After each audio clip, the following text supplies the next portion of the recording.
the trade show. It's so big. It's so Really?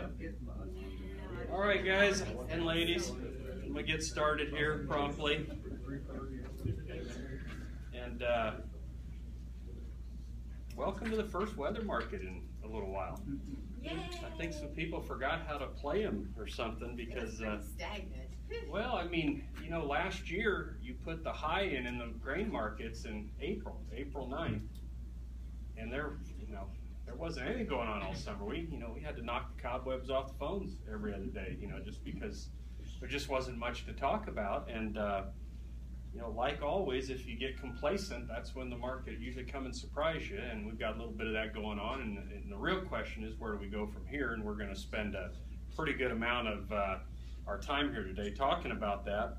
But we want to go over the relevancy of yesterday's crop reports before we get there, so we can then color it based on the weather so far and what we think is going to happen going forward.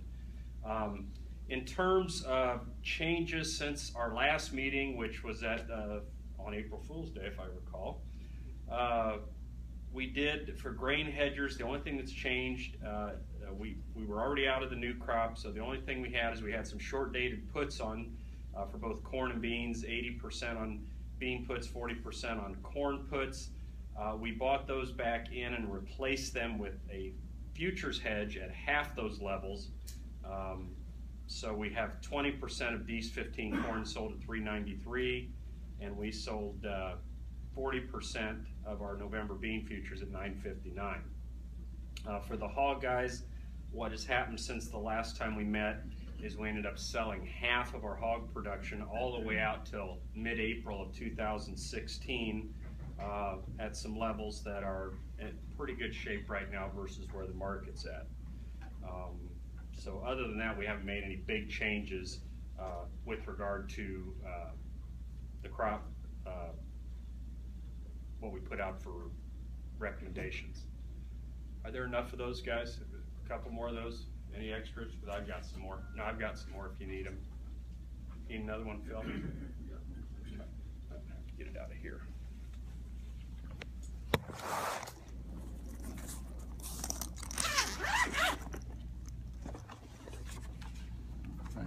Throw another one out in case somebody gets here. All right.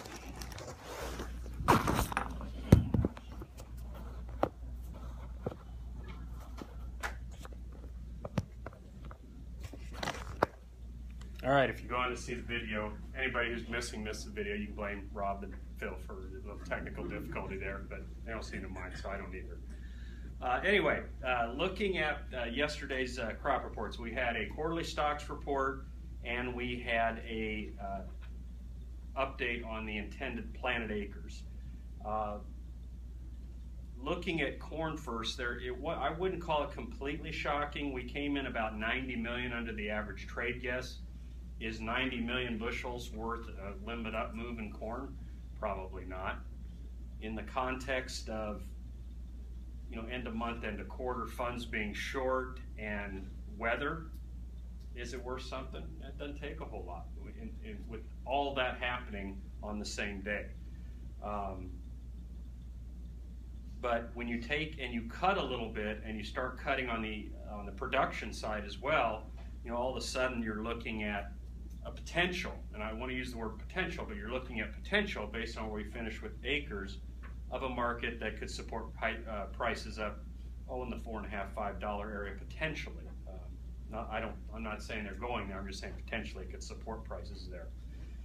If you look at the soybean stocks number, actually the soybean stocks number from a proportional standpoint at 625 million bushels came in some 44 million bushels, or 54 million bushels, excuse me, 54 million bushels below the average trade guess, and proportionally, that was actually a bigger miss. Now, corn led most of the day, and I think it's fair to say that a lot of people expected, sometimes you put out an average trade guess and there's like, well, yeah, that's the guess, but we probably might see a number smaller than that because the cash markets have been telling us for the last 3 or 4 months that perhaps there weren't as many beans out there, and or who owns them at this point, which are pretty stubborn, well-financed farmers right now who held through all these inversions and premiums.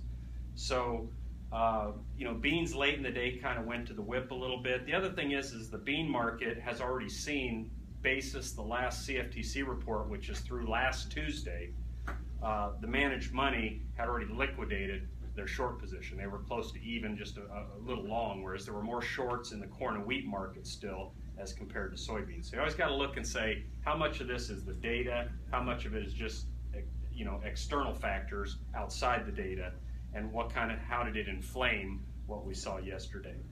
The wheat figure, obviously, is 753 million bushels, is not friendly at all. It was up 41 million bushels over the average trade guess, and if you look at, it would be up substantially over last year's carryout as well. So nothing friendly from the wheat side.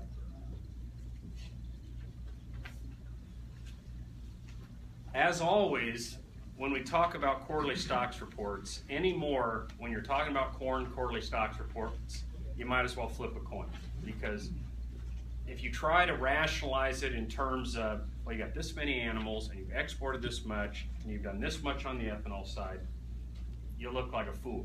Because it doesn't seem to matter. You can have first half of the year where your feed residual rate was behind a year ago, and then you get this crop report, and it's the largest surprise for a June stocks report since 2010 and the second largest since 1996 in terms of the deviation from the estimate. It implies third quarter feed and residual usage up 31% from last year, and the highest for any quarter, or highest for the third quarter since 2009, 2010, and the second highest in the last 9 years. So, how do we go from feed residual in the first 2 quarters below a year ago to 31% higher in the third quarter? Obviously, the answer to that is you don't. Okay, so there are many ways to arrive at that. We've talked before about many of them: old crop, new crop deviations.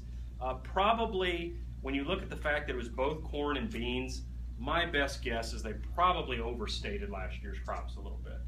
That would be my guess, particularly on the soybean side, because we don't have a feed residual category.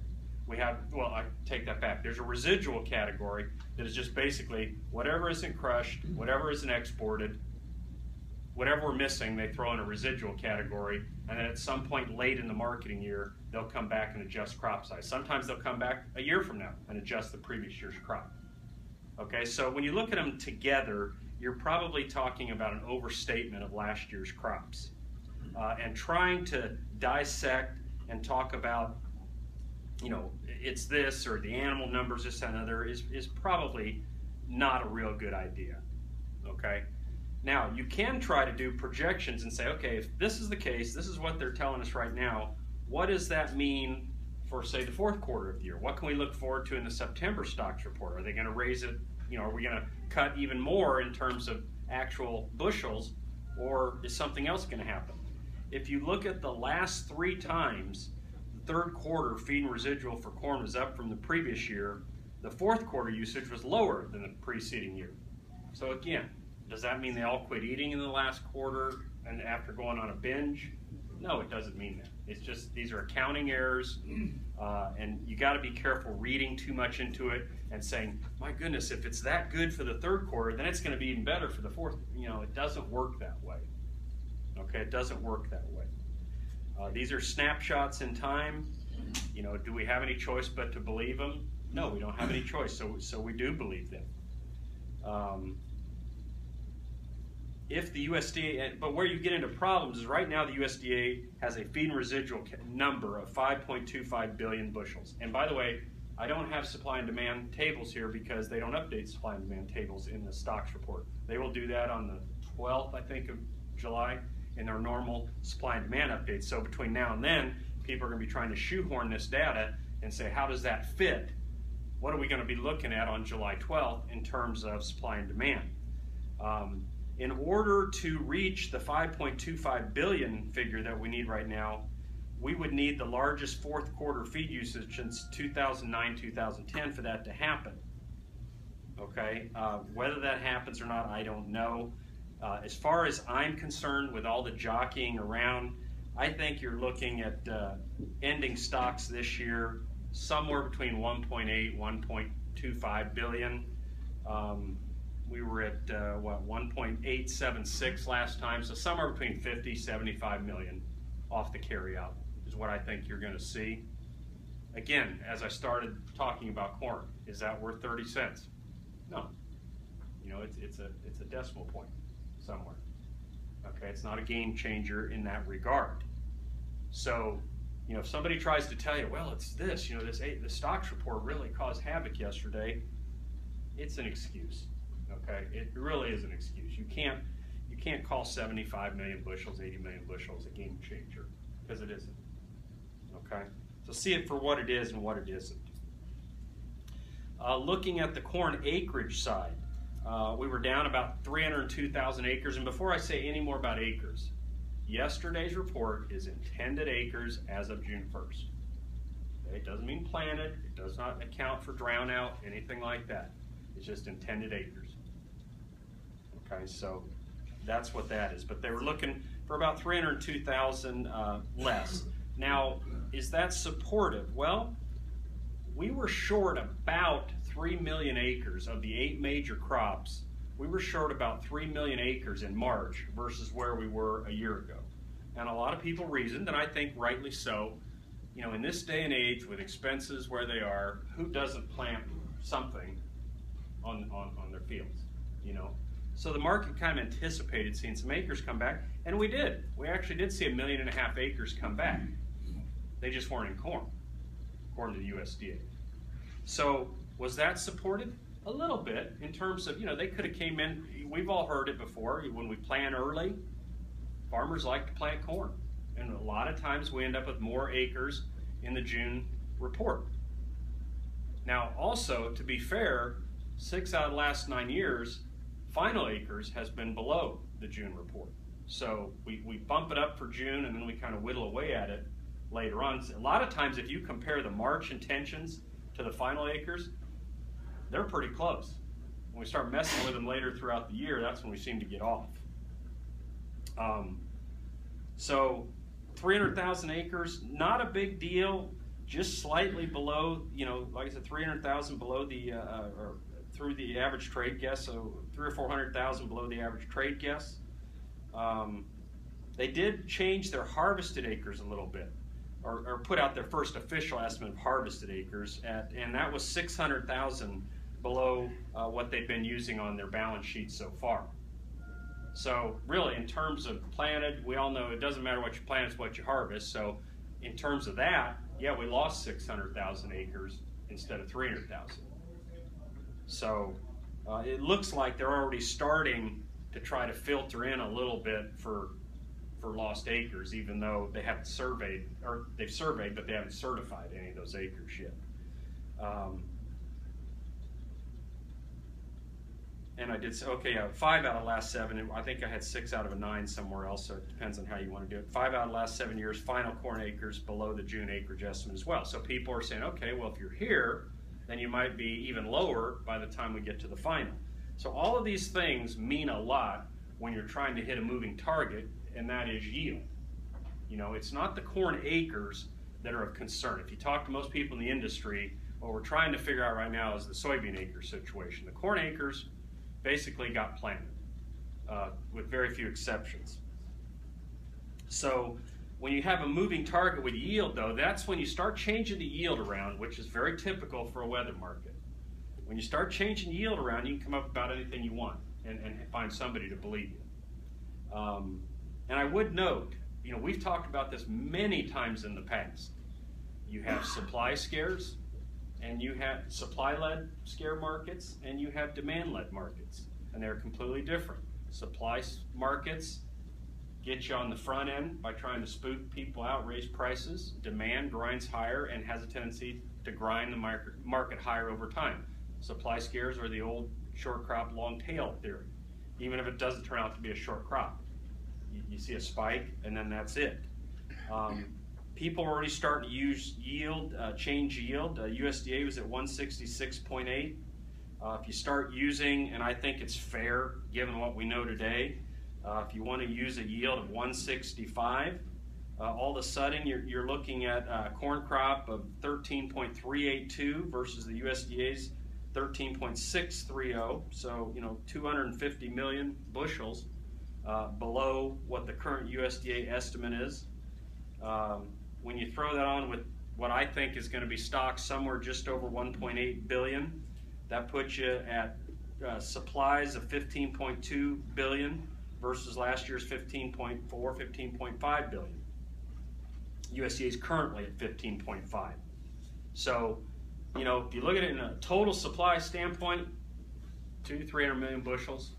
That's what yesterday meant. If you want to bump your yield down a little bit on top of it, which may or may not prove to be true. When we talk about weather, history, and looking at what water in the past has done to crops, you may or may not want to believe that. But at this time of year, you find willing listeners, so it doesn't matter.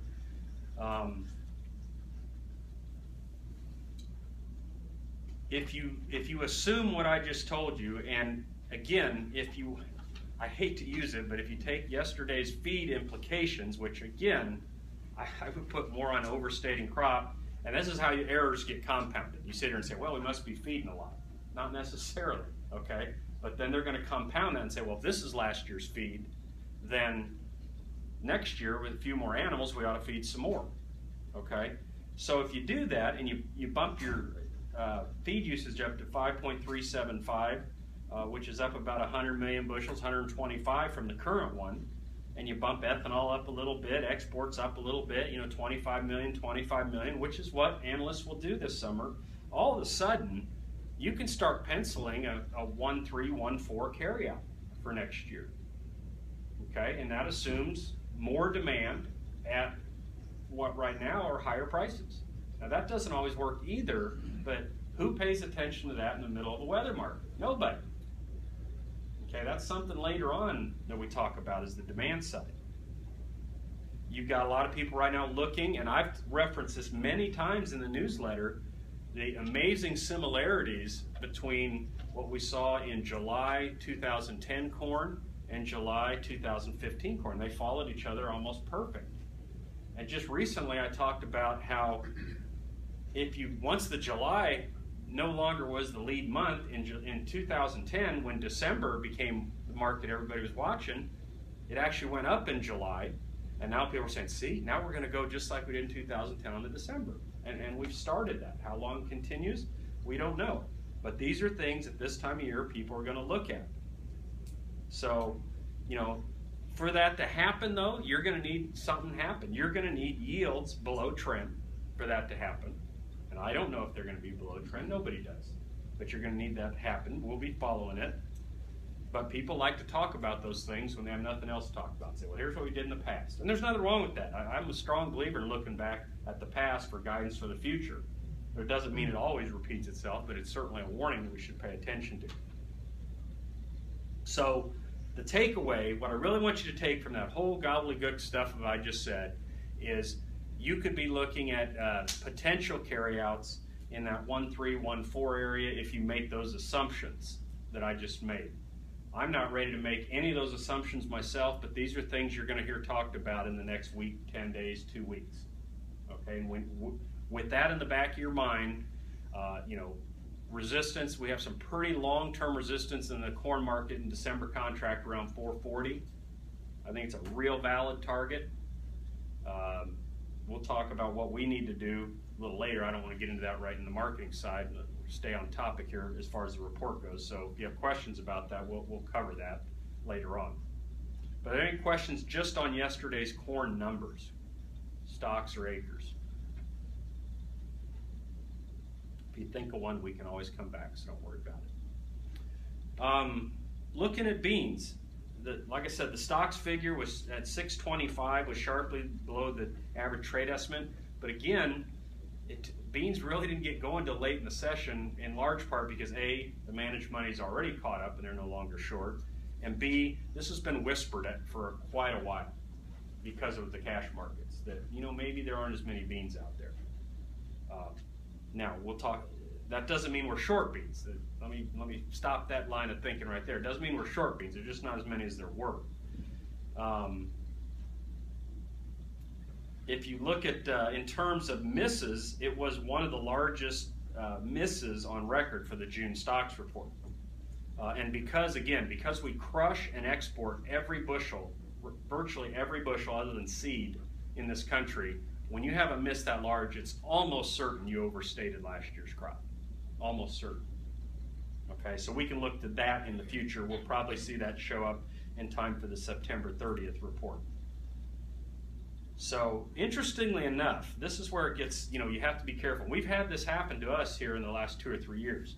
Just because WASDE, which is one branch of the USDA who does the surveying, just because they say this is what the stocks are, doesn't necessarily mean that NASS, which is the statistical side, follows suit and whacks that right off the carryout.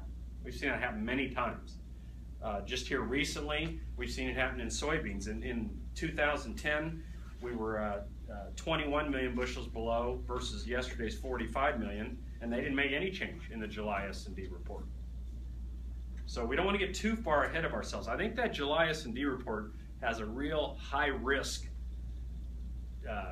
It's just an S&D report, but how they take the data from yesterday and put it onto that balance sheet, with people buying in hard, they're going to need some fuel out of that supply and demand report. And if they're not given that fuel, like some of those demand estimates that I threw out there for 15-16, there's no guarantee the USDA is going to make those changes. I wouldn't, but they may. So, you could hear people talking now about a 1.4 carryout for next year, and all of a sudden USDA comes at, in at closer to 1.55, 1.6, and all of a sudden all those people that bought aren't so happy they bought. And of course the weather's doing whatever it's doing at that time, good or bad. The problem you're going to run into with beans is it's a much more globally competitive crop than corn is for us. Okay, when you look at it from that standpoint, it doesn't have the support like corn does, because A, you grow a bean crop every 6 months, and B, we grew one hell of a bean crop down in South America this last year that they're still sitting on. So I would be, and this is not changed, I've said for a long time, you're really going to have some problems with beans, and we can talk when we get to the weather part about beans having wet feet here and the implications it's going to have with disease and how they set pods and everything else as the year goes on, how many acres got planted. But you have to see that in the light of the global situation, and we'll talk about that here in just a second. We also, from a relative standpoint, we're at, the last estimate was, 330 million bushels. I think based off what we saw yesterday, July 12th, you're going to see the USDA cut it to 300, 290, 285, something in that upper 2 to 300 area for a carryout. And you have to remember, last year, we were 92 million. A 300 million bushel carryout, believe it or not, for beans would be one of the largest we've had in many years for soybeans. So, that's here domestically. So, we're certainly not anywhere where we were last year in terms of domestic soybean supplies. When we look at the acreage side, we basically hit the bull right in the rear end, right in line with the average trade guess.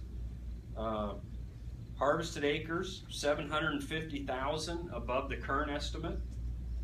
So, you added soybean acres yesterday. Hard to see that through a real bullish lens. Now, to be fair, the second that figure was issued, people are whacking away at it based on weather, but we're whacking away at a higher starting point than we were previously.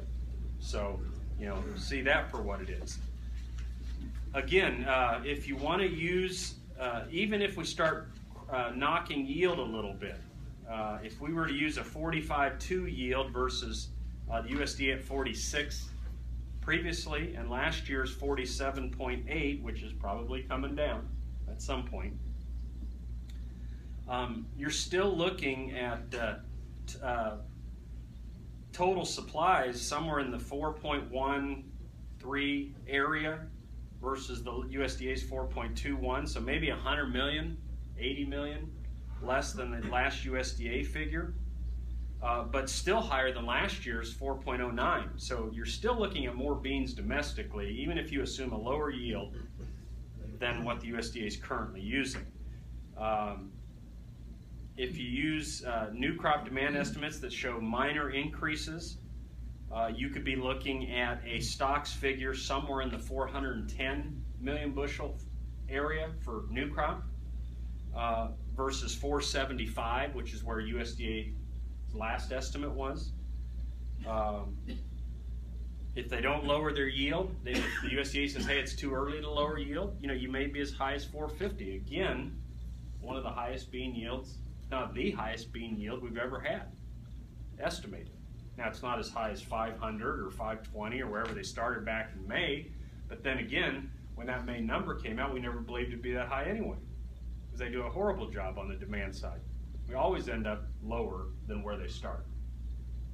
But we're starting at a much higher level, so I would be real careful, particularly on the soybean side, going into that July S&D report, too bullish, especially if the weather improves at all over what we're seeing today. Now, most people believe, and I believe correctly, that final soybean acres are going to be below yesterday, but the first 750,000 is a freebie because we added that yesterday. So just knocking those off puts us back to square one. The other thing is a lot of the unplanted acres, yes, there are some in Indiana and Ohio, but the largest amount of areas are in Missouri, Kansas, and the question is how much that's going to get planted. Now, Kansas has made some progress. If it were in Minnesota, it would be a much bigger deal, because who plants beans July 1st in Minnesota? Not that big a deal in Missouri and Kansas. They got to get them planted, but you have to understand that a lot of those acres anyway, or a significant amount, are double crop, so they're not all that unaccustomed to planting that late. I thought it was interesting, just to tell you, if you look all the way back to 1990, we've never seen final soybean acres more than 1.5 million below the June estimate, ever. That's 1993 in there, guys, with it. So if you're looking, you're hearing the horror stories. You don't have to go very far here in Indiana to see some real horror stories, and parts of Ohio, Illinois. But the fact of the matter is when it's all said and done, we haven't seen a lot of times where soybean acres deviated dramatically from the June estimate. There have been 6 years since 1993 in which it was 1 million to 1.5 million than June. So could I buy into 1 million, 1.5 million? Sure, easy. But I would caution you again, we added 750 yesterday. So if we take 1.5 million off, we lose 750,000 soybean acres, which really, it's all about yield at that point, because 750,000 acres isn't the end or the beginning. It's a reduction, but it's not all that unusual. So we need to be careful with that.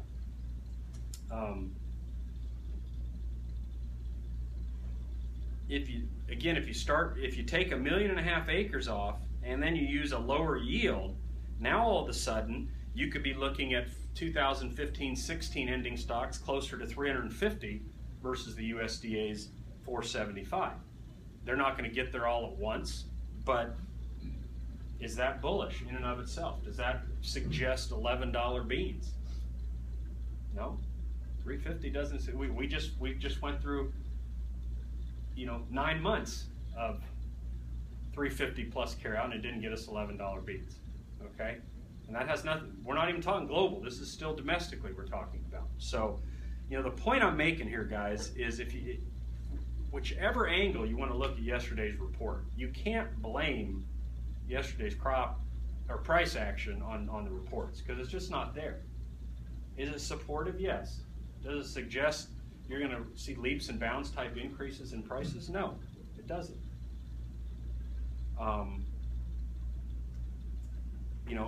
Even the figure I get at 350 would be the largest stocks in 9 years. So that's what it is, and I'm trying to make some reasonable assumptions here that may or may not be true. You know, you may be sitting out there going, well, 45.2 is unreasonable. And this guy says it's unreasonably high, the other says it's unreasonably low. I don't know. It's too early to say.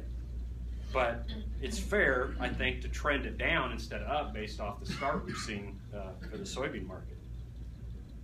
So any questions on the soybean side of things, just with regard to what the USDA said? Because really, there was less in the soybean report yesterday than there was the corn side.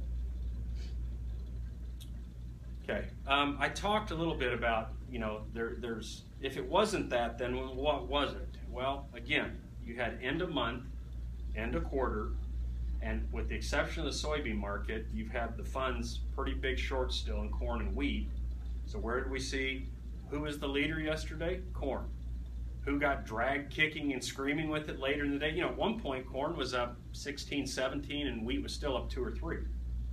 Well, you know, wheat's numbers weren't bullish at all. They were bearish across the board. Acres were higher. I didn't mention it because, you know, I didn't want to spend a whole lot of time on wheat, but even the planted acres on wheat were 500,000-600,000 higher than the average trade guess. The stocks were higher than the average trade guess. So there wasn't anything on the wheat side, but again, you know, when somebody runs into a crowded theater and yells fire, you don't say where.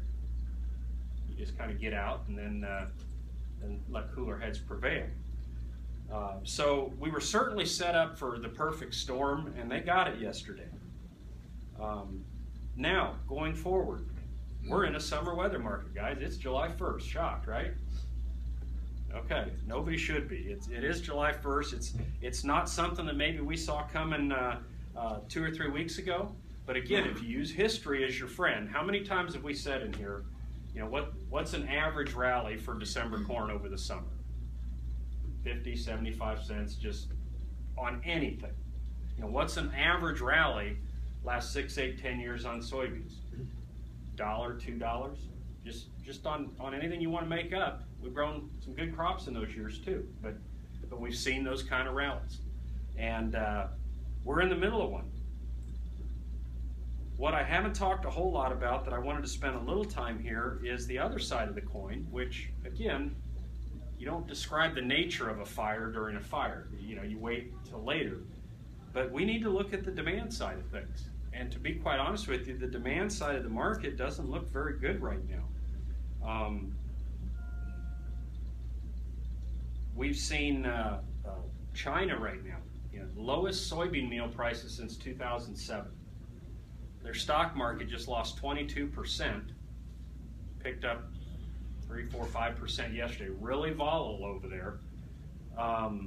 The hog numbers are down over there. It's not just speculation. They just don't have as many hogs as they did.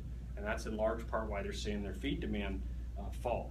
We're also competing against huge South American supplies. South American soybeans are being offered out all the way out to new crop. Cheaper than ours still. Okay, so that first part of our marketing year is going to be a tough one. We're running right now, corn, beans, wheat are all within a few percentage points of running half of what they were a year ago at this time in terms of sales, export sales on the book. Basis levels for export channels, they aren't good. We've lost about 10, 12 cents on the new crop bids here in the last 2 weeks.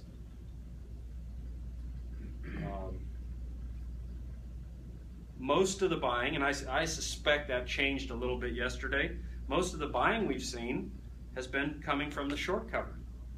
And short covering can be exciting, it can be exhilarating, but you got to have new buyers who want to go in and be long at these levels to continue to keep the market going. And if you don't have the demand there, it's pretty tough to see that. We're going to talk, well, I'll lead into it here in a minute. You know, everybody right now is talking about the rain, how much, you know, boy, you know, you hear a few people throwing around 1993 as a measuring stick. But the fact of the matter is, which we'll talk about in the next section, way more often than not, wet summers mean above trend yields. And there are very few exceptions of substantially below trend yields. That's a fact. Okay? That's just a simple fact. We'll go through those numbers here in just a second. I said a little bit before we got started here, I think a move in December corn towards 440 and November beans towards the I think it was the April or February, March, April top of 1057. To me, they look like ideal places to buy September short-dated puts. And for a review, the September short-dateds expire late August, and they're against December futures, and they're against November futures. So you're not taking on any spread risk. But I think you're being offered some ideal opportunity. I looked just briefly last night before I left, and I think the $4 strike was trading at 8 cents, something like that. The $10 strike was trading maybe 20, 23 cents, somewhere along those lines. And if we rally, like I said, if we can take December corn another 20 cents higher, beans another 20 cents higher, we might be able to cut those down a couple more cents on corn, 4 or 5 more cents on beans. As always, guys, it's not just price. I mean, I'm not married to the market going to 440 or 1057 at all. Those are just kind of guidelines. Time is also an important element. I think that crop report coming up, I don't think we want to go into that crop report uncovered. I've also learned through the years, you don't stand in front of a moving pickup truck either. You kind of wait and see it slow down a little bit. So I don't think we have to do it today. I don't think we have to do it tomorrow, but I think within the next 7 to 10 days, we're going to do it. Is it going to be at 440 and 1057? Our future's going to be there? Are they going to be better than that? Of course, I don't know. But I think those are going to be pretty tough nuts to crack on the upside. And we're less than 20 cents on both, or on corn, and a little more than that, I think, on beans away from those. So, it wouldn't take long to get there. So I'm sitting here telling you this today, and of course, tomorrow morning you'll have a phone call saying, hey, we need to do this. So when I say within 7 to 10 days, it could come as early as tomorrow. So just be ready for that. We're talking about probably in the neighborhood of total hedges. Now this includes anything we've done anywhere else, probably pushing up to about 80% on both. Okay, why 80? Because if you want to do 100, are you going to take 100? You going to be 100% hedged at the end of August? Anybody? No. Nobody in this room is going to hedge 100% at the end of August, so it's kind of silly to do it as far as I'm concerned. You're speculating. If you want to do it, I'm not going to argue with you, but when it comes to the end of August, if those things are in the money, you're probably not going to take 100%. But you're more than welcome to go to 100. I'm going to go to 80 and be practical. So that would mean about 60% on corn from where we're currently at, and about 40% on beans. Additional, we've already done. If you're behind, now's the time to catch up. If you're ahead, then just go up to those levels. But that's where I want to be, is up to about 80%, and then sleep like a baby the rest of the summer. I keep waking up about 5 o'clock when I'm not supposed to get up till 6. I know why. It's because getting into summer and I don't feel like I have enough hedged yet. So we're gonna scratch that itch sooner rather than later. And we'll do it on the option side. So we can keep our options, no pun intended, keep our options open. So before we get into weather here, does anybody have a question about any of that with regard to price targets, totals? I didn't mention wheat. We'll talk about that in a minute. I kind of tagged that in there a little later. So if you have a wheat question, we'll cover that here in just a second. But on corn and beans, looking to push aggregate hedges up to about 80%. Obviously, we'll be heavily weighted on the corn side in options and about 50-50 on the bean side with options versus HTAs. That's the plan. Okay, we'll move right into weather. Hey, nobody can tell you the future. Weather guys, we all should have gotten the weather, because that's where you can be wrong half the time and keep your job. So anybody tells you what the weather is going to do, doesn't know. You get some good weather guys, and the best weather guys I've ever had and worked with are the ones that tell you they don't know. I'd rather have them tell me that their confidence level's low than just say, well, here's what the models say, so that's what I'm forecasting. So I'll tell you, just looking back at history, is there any guidance we can pick up from past markets? If you look at the Eastern Corn Belt, defined as Illinois, Indiana, Ohio, we're in the midst, well, we've actually closed June out as of today. We've had the wettest June since at least 1895, when they kept good records. Interestingly enough, the Western Corn Belt, the Iowa, Minnesota, Missouri, Nebraska area, isn't even in the top 20 in terms of wettest Junes. Now, I don't have it here, but if I did, you guys already know, you're probably talking in the neighborhood of 2 times as many acres versus those 3 Eastern Corn Belt states I just gave you, just from an acreage standpoint. This 93 analogy at this point doesn't really make sense because, first of all, people forget 93 was a lot different. We had a very wet fall. We had a lot of snow that year, a lot of runoff early on. We had a volcano in the Philippines explode and spewed ash into the atmosphere. We had a very cool summer that year. A lot of clouds. Not really what we're looking at so far this year. A lot of corn that year never got planted. A lot of the problems were in those Western Corn Belt states. They got hit the hardest, the big acre states, the important states as we call them. So if you want to draw it in terms of actual, just looking at how the summers started and how they progressed, it's not a real good analogy.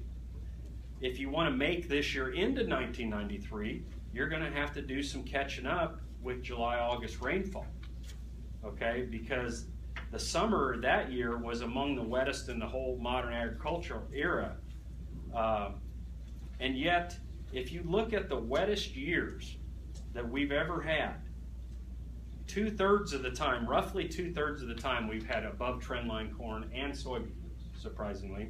And interestingly enough, the only real bad year in the whole set of years of those 11 years was 93. We had levees breaking and trouble getting the crop in, and it was just a different type year. That June-August period, Corn Belt wide, which is where they average out everywhere, was 6.7 inches higher than normal for the summer. If we have normal rainfall this year, which is all you can ever say, if it's normal for July, August, we'd still be in the top 10 since 1895. But we would have to average almost 3.7 inches belt-wide over normal to equal 1993, which that's a lot to ask for belt-wide, because usually, the ridge, trough, not everybody gets it all at once. So regardless, it doesn't really matter. Regardless what happens, we're still looking at probably one of our wetter summers. And as I said, 8 out of the 11 wettest years, and of those, interestingly enough, you can blame this on global warming, whatever you want to, of the 20 wettest years, 11 have happened since 1960. So, but in the 11 years, belt-wide wettest years, 8 of the 11 saw U.S. corn yields above trend. 7 of 11 saw bean yields above trend. For corn, the only year significantly below trend was 1993, of those 3 years that were not above trend. And that was by 21 bushels an acre, which is substantial by anybody's count. That would equate to about 141 this year, if you were to take 21 off of our trend. Soybean yield was 2 to 3 bushels below 1993 and 2008, below trend. And again, 2008, if you recall, we got hot and dry in August. And was 8 the aphid year, or was it 9? Anybody remember? When did 8? I think it was 8. And yeah, I'm sure it was 8, because that would have happened. But it got real hot and dry. We had a bug problem. And so those are the 2 years where you were 2 to 3 bushels below trend were 1993 and 2008. So we can sit here and say, beans don't like wet feet, whatever. And I'm not going to say it isn't going to cause problems, fungal disease problems. I'm sure a good investment, especially with prices bumping up a little bit. I would hope that most of you, and I don't try to tell you how to farm, never will, but I would think that if I were a fungicide salesman right now, I'd probably be pretty busy, because the guys are going to invest in that, because it's probably a good investment this year for both crops. But that's what that's the history. I'm not going to try to tell you I know what's going to happen, because I don't. All I can tell you is when you look back at wet years, by and large, rain makes grain. And it's hard. When you look at ponds and you say, oh, that's 100% loss, but do you ever look at your hills and say that's 100% gain? you know, you just don't do it very often because that's just the way we're wired. You know, we always look at it and see the problems and not necessarily the benefits that come with it. So just anything about weather you guys want to talk about? We are going to see it. Well, again, this is based on. I take 3 weather services, and they all seem to be latching on to the idea that this front, if you will, where the deluges have happened, is going to shift south here over the next 10 days. And I put a little map on there. If you see that big blob there south of the Ohio River, that looks to be the danger area this year, which, if that comes to pass, won't be very good for Missouri. And it's certainly not completely dry for the Midwest by a long stretch, but it's not anything that we can't handle. What's drowned out's drowned out at this point. But from here forward, I'm the guy. I want an inch a week. Okay, I'll take an inch of rain a week from this point, because what you don't want to do is flip-flop the other way. Now there is some model guidance way out in the future.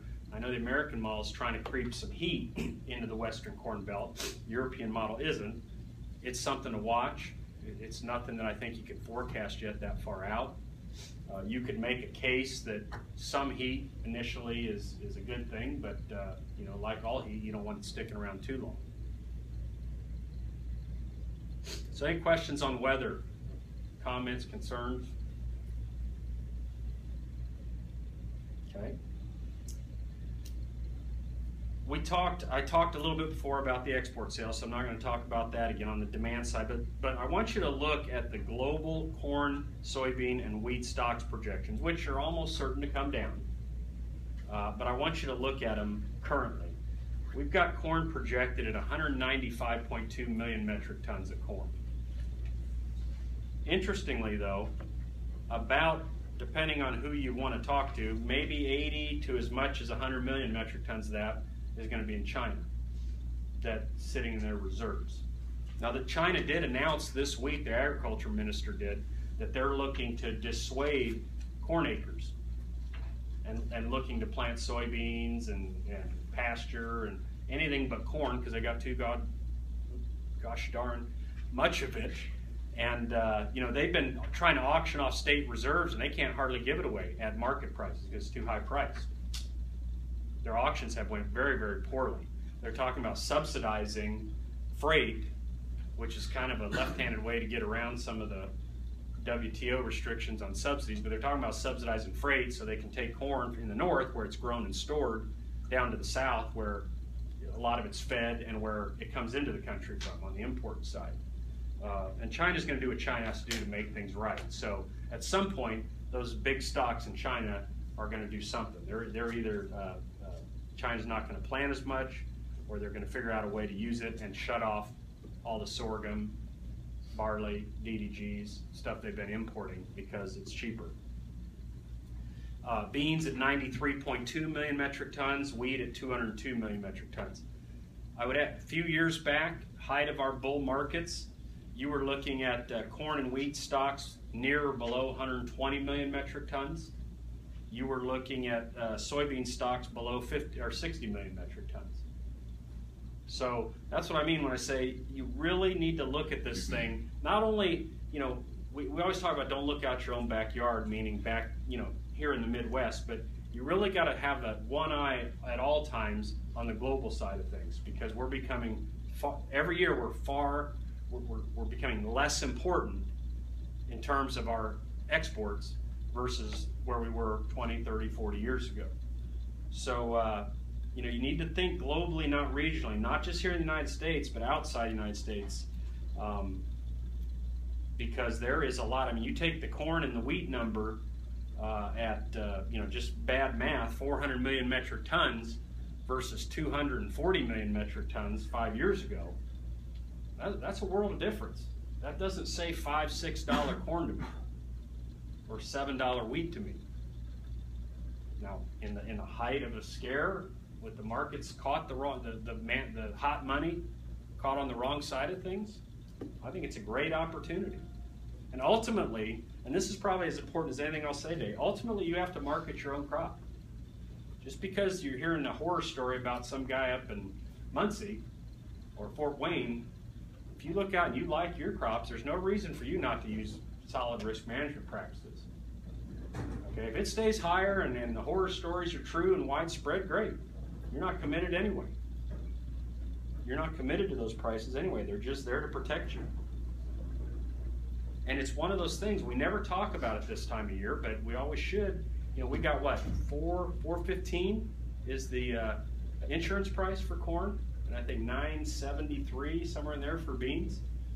So, you know, there's a possibility that, yeah, maybe yields won't be as great, but you might do a little double dipping, a little bit from insurance, a little bit from your marketing, and next thing you know, from a revenue standpoint, it's certainly not the end of the world. I just kind of tagged in here because I didn't have a place to put it. Some of you are harvesting wheat. I know it's not first and foremost on most of your minds. Thus far, after talking to 2 elevators and talking to some producers, from what I'm hearing for this area, what little wheat's been cut, 100, 105, good quality. Vomitoxin levels extremely low still. You know, might that change? I guess depends. But if guys can get this out in the next week, 10 days, and then they don't get any more on it, the way I look at that, and you're looking at strong possibility of, you know, somewhere around $6 for that stuff.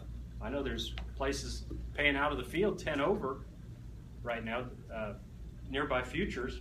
You got to carry out to December. So what I'm recommending is, if you've got good quality wheat, and I mean good test weight, no VOM, and you have the will and the ability to do it, you could throw that wheat in a bin, hedge it up against December futures, and expect to deliver that stuff late August, early September, and you should be looking at least $6 for a cash price.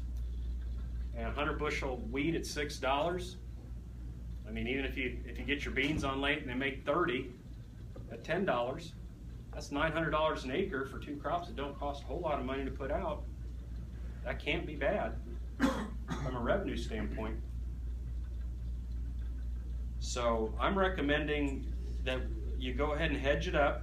If you have poor quality, you get into it and you have VOM problems or real low test weight or something, usually discounts get worse, they don't get better. Okay, so, and you definitely don't want to store low quality wheat. That's the stuff you just get rid of yesterday. But I haven't heard that yet, but you know, there could be some around, depending on how your weather's been. But that's what I would do with wheat. We've been handed a real gift horse here in the wheat market, and I'd take it at this point because the revenue is just too good. It's just too good.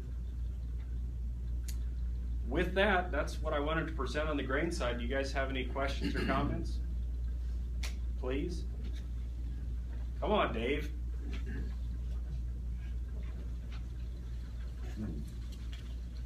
Well, you just explain things so well that it's just hard to any of us to come up with it. Yeah, right. Yeah. Anybody? How much worse did the Greece situation get? Their history, as far as I'm concerned. I think the Germans have decided their history. It's just a matter of how gracefully they get out. And it's not, you guys, does anybody know, if you haven't read it, if you read it on the website, what do you think Greece's percent of EU GDP is? If you've read it, don't say, but if you were just to guess, what would you say? Go on, somebody shout out some numbers. Close. It's 2%. 2% of their GDP. So if they did not exist as a country anymore, and their GDP went to 0, that's how big impact it has on EU's GDP. That's not the problem. What they're looking at is, well, if Greece goes, who's next? Okay, and that's kind of what the EU is worried about. Now, having lived in Greece for 2 years, you know, the Greeks and the Germans have about as much in common as we do and Mexico. Think of Canada and the U.S. and the U.S. and Mexico, okay? That's the difference between Greece and France and Greece, or in Germany and France and Germany and Greece. The whole culture is different. You know, when I went over there, every building over there had rebar sticking out of the top of it. I was like, what in the world? These these guys must be building all the time. And I asked somebody, I go, why do all these houses have rebar sticking out top of them? They go, well, it's a tax dodge. I said, how's that? And they said, well, in the old days, when your daughter got married or something, your husband, they'd just slap another room on top. And that's where they lived. So that they had this archaic thing still in place. So people had to stick rebar out top of their building so they could say that they were going to do that. It gave them some kind of tax benefit. That's what you're dealing with over there. Compared to the Germans, where if you ever been to Germany, any of you guys ever been to Germany? Some of you have been to Germany. You ever go to Germany, what happens about 5 o'clock or in the morning, night? You'll see these little old people out there with push brooms sweeping their sidewalks. It's like, what are they doing? They don't like dirty sidewalks. I'm like, whoa. No wonder they almost took this planet over twice. These guys are pretty meticulous, but they don't have a lot in common. They really don't. Bill? Well, the work ethic's about 100 degrees apart. 100 degrees apart. Like I said, I don't even think Mexico's a good analogy, because I think most of the Mexicans I've ever met are way harder workers than the Greeks. A Greek road crew, we just used to laugh because literally you'd have 6 guys standing around, 1 working and 5 talking. Everywhere, every project you ever saw. It's like, are you kidding me? Power company goes on strike, they turn the power off for an hour. In the morning when you're getting ready for work, and when you get home for dinner. How long would that go on here in this country? So it's a different culture. It never was a good marriage. As far as I'm concerned, they're calling it, they coined the term Grexit. And the Grexit's coming. The question is what happens after that. But you bring up a good point, because the turbulence surrounded with it will not be real friendly for the euro, and it could be friendly to the dollar. Remember, the dollar index is 60% weighted against the euro. So if the euro goes down, by nature, the dollar index is going to go up, which again does not help our demand structure very much. I think long term, if they ever dump some of these guys, it'll be real friendly to the euro.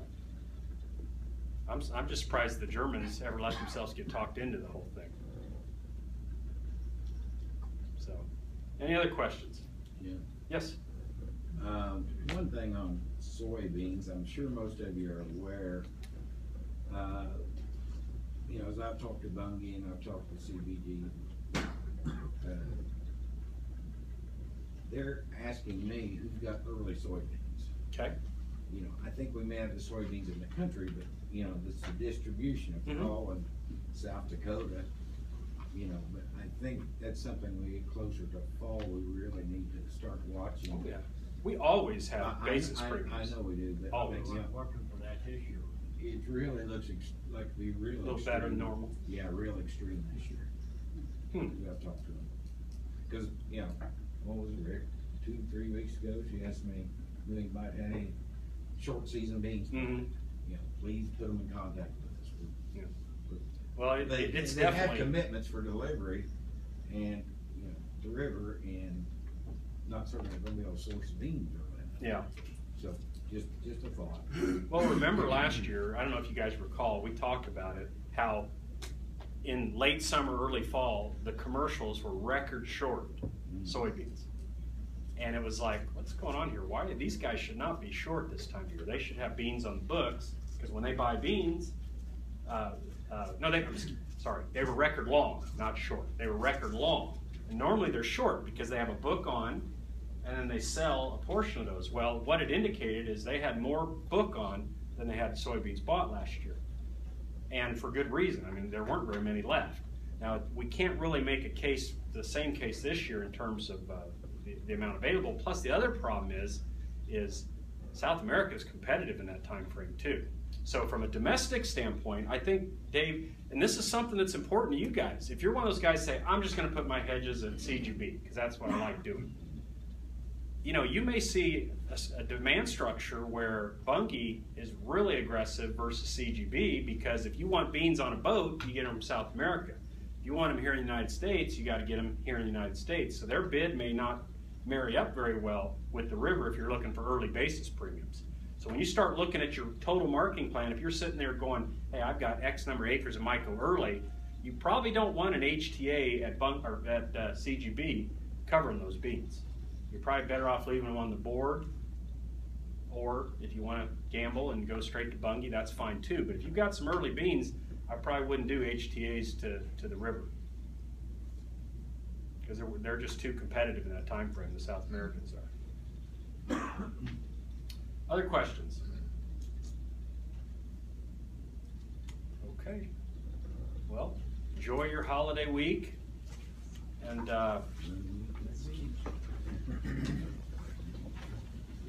thanks for coming.